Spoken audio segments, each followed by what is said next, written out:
masih bersama Panglima Kostrat, Legend TNI Maruli. Terima kasih Pak Maruli.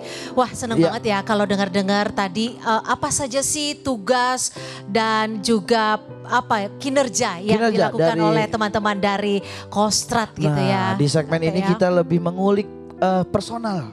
Oh jangan dong. Bapak Maruli.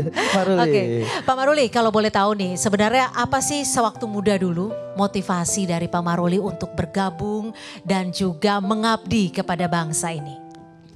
Ya kalau ngulik zaman dulu jadi kayak lucu juga sebetulnya. Kenapa tuh Pak? Ceritain Pak. Karena dulu saya senang sekali dengan cerita-cerita Robin Hood.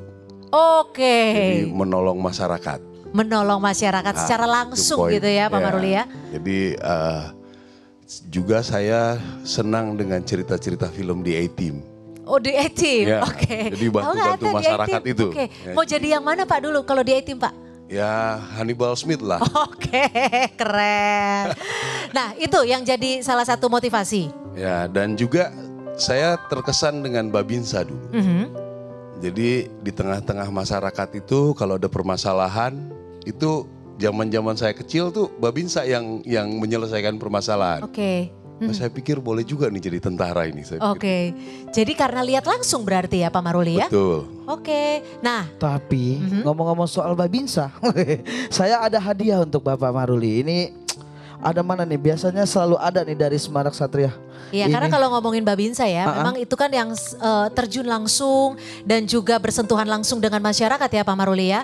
Dan biasanya yang langsung tahu ya apa kendala dan juga permasalahan di masyarakat. Itu dia. Langsung dong Ate hadiahnya Mana apa nih? Nah ini dia ada surprise box. Silakan Bapak. Hati-hati Pak. Ini dibukanya hati-hati ya Pak. Bisa dibuka Pak, hati-hati Pak, takut kaget ini Pak. langsung dari Yogyakarta. Boleh Pak ditunjukkan Pak. Tunjukin dulu Pak. Nah. Wah. Pak apa itu tulisannya? Ceritain dikit dong Bapak Pak. Air. Kenapa Bapak ini disebut Bapak Air Pak? Wah sang inspirator dan juga motivator. Cerita dikit dong Pak, kenapa bisa dikatakan Bapak Air? Ya kebetulan saja kita jadi di daerah-daerah itu karena kita sering penugasan, kita lihat masyarakat. Ya kita mencoba mengatasinya. Ya ketemu ada satu jawaban, ya kita kerjakan terus. Oke. Saya tahu percis nih orangnya, saya udah bilang jangan bikin kaos malah dia bikin terus. Tapi soal air bersih memang concern sekali ya Pak? Ya karena saya pikir itu adalah kunci utamanya dari ya, menurut saya dengan teman-teman ya. Ya. Dan kita kerjakan ini semua teamwork lah, bukan saya juga sebetulnya. Oke. Kalau sudah air, berarti sudah berapa data yang kita bisa rubah. Akses air bersih, sanitasi, mungkin kemiskinan, mungkin tentang membuka lahan, segala macam itu.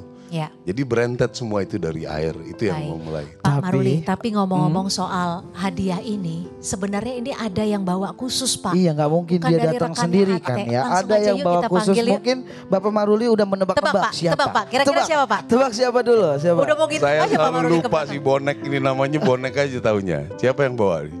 Ini ada orang dari Jogja Pak. Ya. Nah, langsung datang. Bener gak ya kira-kira ya? Mas Bonek bener gak ya? Bener Pak, gak salah orangnya ya. Oke, memang dipanggilnya Bonek nih. Selamat datang di Semarak Satria, silahkan duduk.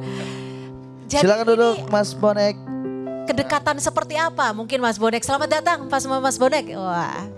Dulu kenal Pak Maruli di mana? Pertama kali ini saya sampaikan langsung waktu saya kenal beliau, waktu kami bersama teman-teman itu menjadi sebuah relawan. Di saat itu ada bencana erupsi Gunung Kelut 2014. Habis itu kita bergabung dengan timnya beliau. Setelah kita mau pulang, kita coba mampir dulu lah ke Kartosuro. Oke. Habis itu kita komunikasi, kita berlanjut. Ya. Komunikasi dengan beliau juga di bencana lagi, artinya di longsor Banjarnegara. Oh. Ya, waktu itu beliau menjabat kalau nggak salah Komandan Grup A Pas Pampres. Oke.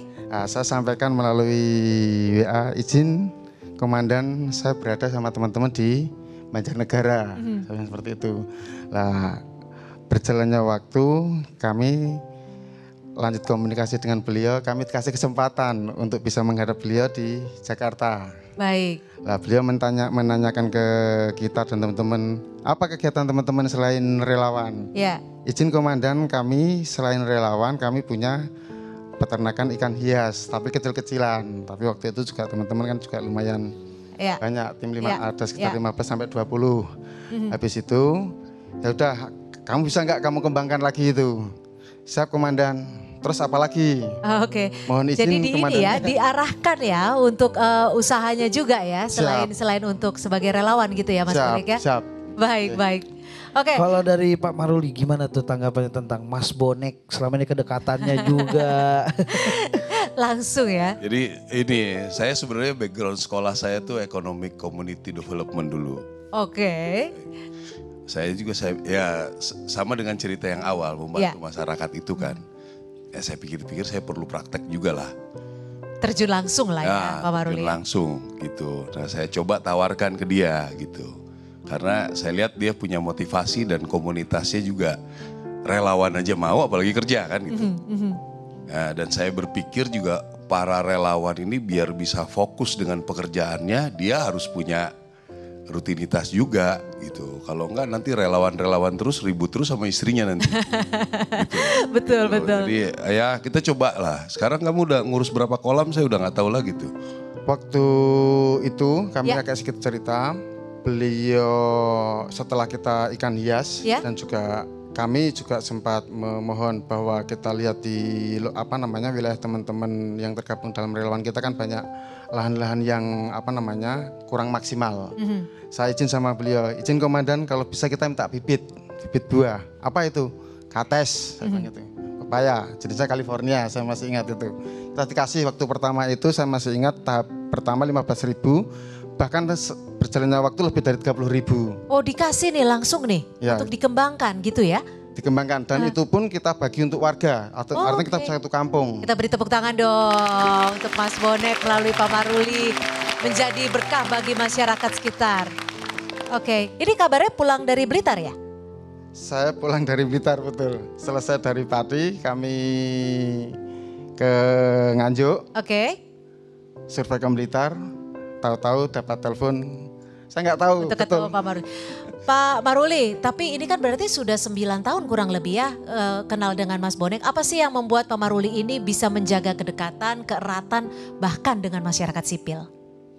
Kita punya kesamaan untuk bermasyarakatnya. Itu yang membuat kita bisa terus satu irama ya. Jadi sampai sekarang ada kejadian di Cianjur pun teman-teman ini berangkat.